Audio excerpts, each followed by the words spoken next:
The Jewish story. This week's story from the Holocaust is taken from the book Shoah and Torah, written by David Patterson.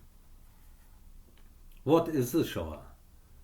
Exceeding the parameters of genocide, it is the calculated imposition of the abyss upon the world, beginning with the Jews, complete and cataclysmic. It is the lie made truth, the unreal made real, the return of the world to the nothingness, to the shav that only Torah can overcome.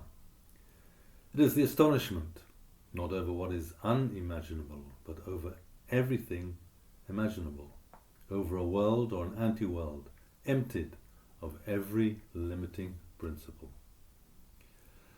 As the souls of Israel ascended to heaven on pillars of fire, so did the letters of Torah. As the ashes of Israel settled over the face of the earth, so did the parchment of Torah. And they settled within us. Under a massive concrete dome at Majdanek rests a mountain of human ash from the last of the transports of Jews gassed and burned at the extermination camp. The ashes announce to us that we may be outside the event, but the event is inside of us. We flounder, says Terence de Prey, in a torment having nothing to do with us, yet felt in some strange way to be very much a part of our deepest, most secret being. The terror of the camps is with us. More than that, it is within us and all around us. The dead, the blood of the dead, and the ashes of the dead were dumped into the rivers that flow into the sea and encompass the earth, as when the Danube ran red. And yet the sea is never full. The sea from which life itself emerges teems with the body of Israel. In an effort to grasp the graphic meaning of this, within, recall the disaster that occurred in Chernobyl on the 26th of April 1986, when a cloud of radioactive material descended into the atmosphere from one of the chimneys at a nuclear power plant. 2 weeks later, radiation levels in Montana were elevated.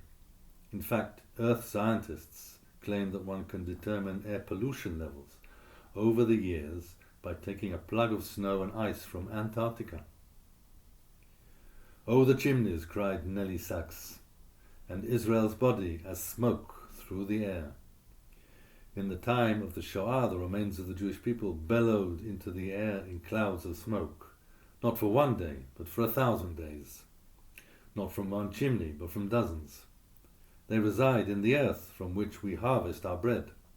They abide in the bread we place in our mouths. They are in us. As the Torah is in us, so is the Shoah. Let him who wants fervor not seek it on the mountain peaks, taught the Maggid of Mezerich. Rather let him stoop and search among the ashes, especially if those ashes be within. In the pages that follow, we shall search those ashes for the fire of the soul that emanates from the Torah to penetrate the darkness of the Shoah. This book's purpose is to offer a response to questions that haunt post-Shoah Jewry and all of humanity.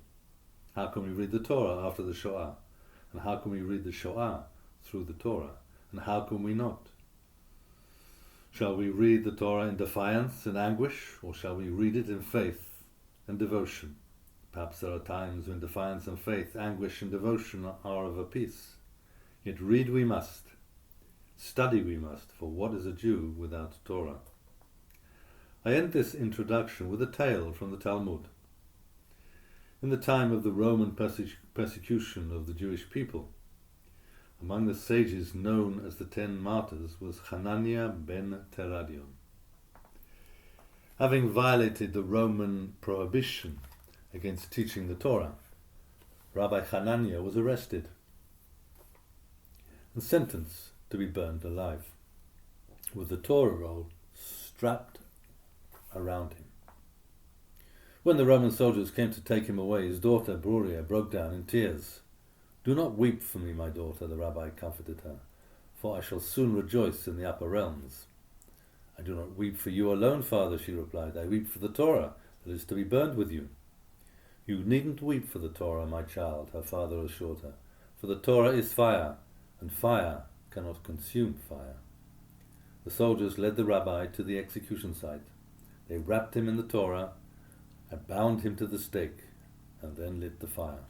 His disciples, who had been forced to witness the execution, shouted to him, "Rabbi, what do you see?"